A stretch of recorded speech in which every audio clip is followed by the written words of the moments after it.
Feeling adventurous ka ba ngayong 2021? Pwes, ito ang next travel destination para sa'yo. Kung saan kailangan munang pasukin ang isang abandonadong mining tunnel. Isa kasi ito sa mga dadaanan bagong mapuntahan ang isang tagong paraiso.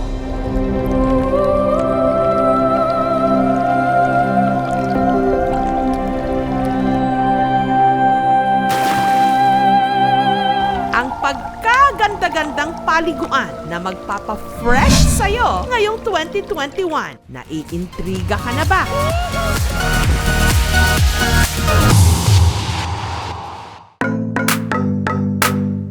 Dehins, goli ka pa ba? Hirap maligo dahil malamig ang panahon? Pwes, sa mga ipapakita po namin sa inyo, siguradong ligo goals ka! Taong 1950s nung nagkaroon ng minahan ng sulfur sa probinsya ng Negros Oriental. Pero nagsara ito noong dekada 70. Ang naiwan na lang nitong alaala ang lagusang ito. Ang haba niya, nasa 356 meters. Ang tunnel, concrete siya. Yung tunnel na yon, napag-alaman ko na gagamitin sana yon ng mga minero para magkarga ng boulders ng mga sulfur. Makalipas ang halos kalahating siglo, ang mining tunnel nagkaroon ng bagong paggagamitan, lagusan patungo sa nakaraan at bagong pasyalan. Si Marlon, naging instant racket ang pagiging tour guide rito. May kaibigan kami, gusto nilang pumunta dito para makapunta sa lagoon. Kaya dito ako natutong nagka-guide. Wala pang 5 minutong babagtasin ang mining tunnel. At 5 minutong lakaran muli papunta sa Barangay Satellite Market. Galing doon sa Satellite Market, mga 20 minutes lang siya. Pero pag umuulan, maputik, dahan-dahan lang kayo para hindi kayo madulas. Sulit naman ang hiking at mahabang lakaran. Dahil ito ang naghihintay sa inyo, ang Secret Blue Lagoon ng Amlan, Negros Oriental o Hantianon, Amlan Blue Asupri. Ang tubig, mas malinaw pa sa relationship status mo ngayon. Ang kulay nito, asul na asul. Malinaw dahil ito'y isang spring. Nasa ilalim yung galing yung tubig. Pupwede rin daw umakyat sa mga batuhan para makapag-cliff diving.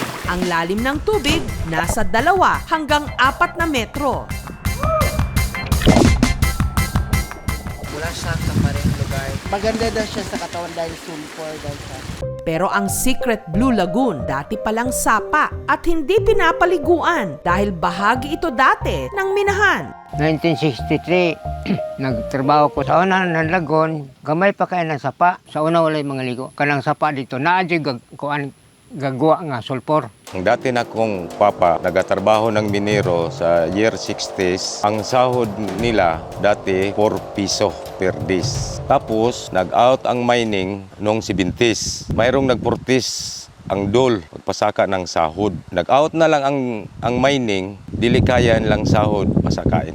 Matapos ipasara noong 1970s, taong 2018, muli itong binuksan para gawing lagoon. Yung People's Organization, binigyan ng pahintulot ng DNR, sila na ang nag-decide na hukayin yon para magiging lagoon kasi naging parte ito sa kanilang development plan na gawin siyang isang tourist attraction.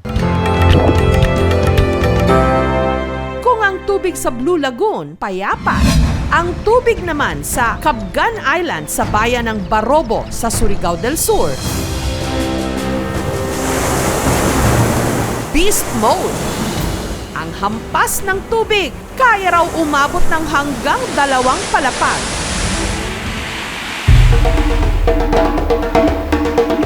Para marating ang isla, kinakailangang sumakay ng bangka sa loob ng halos kalahating oras. At dito sa'yo tatambad ang mga naglalakihang alon na humahampas sa mga rock formation. So sa hampas ng alon, para siya maging shower, no? Pwede kang maligo doon, parang rain siya, produced by the splashing of the waves. Abangers lang sa ibabaw ng mga batuhan at kapag natsyempuhan ng malakas na alon, may instant shower ka. Nakakatakot naman talagang area, but very relaxing ng view. I'm so amazed and it's so very nice kasi ang lakas ng alon, parang mababasa ka talaga sa alon.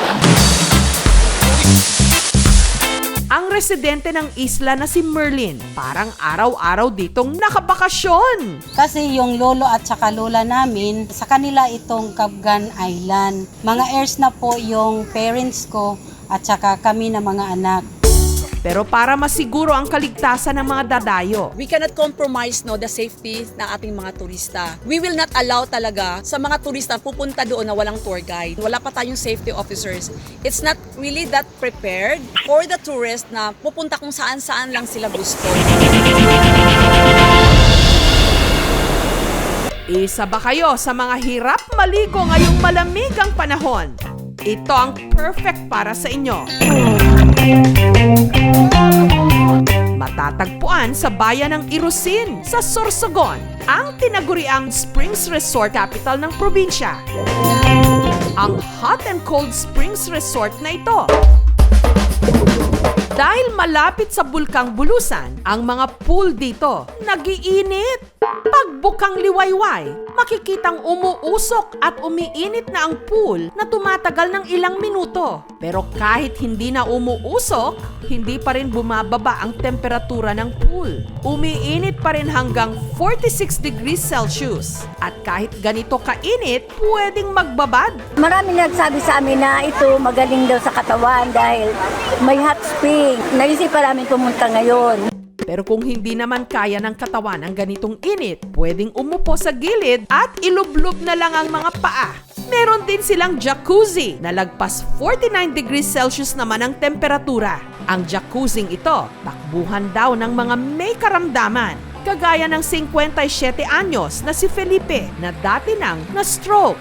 Paglabas ko ng ospital, nagbisita sa akin yung classmate ko. Sabi sa akin, magbabad ka sa jacuzzi. Yung kaliwang kamay ko, madali magalaw.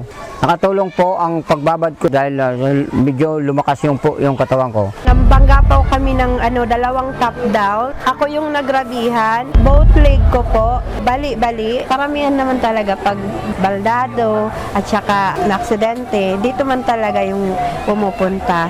Ang resort, meron ding cold and lukewarm pools.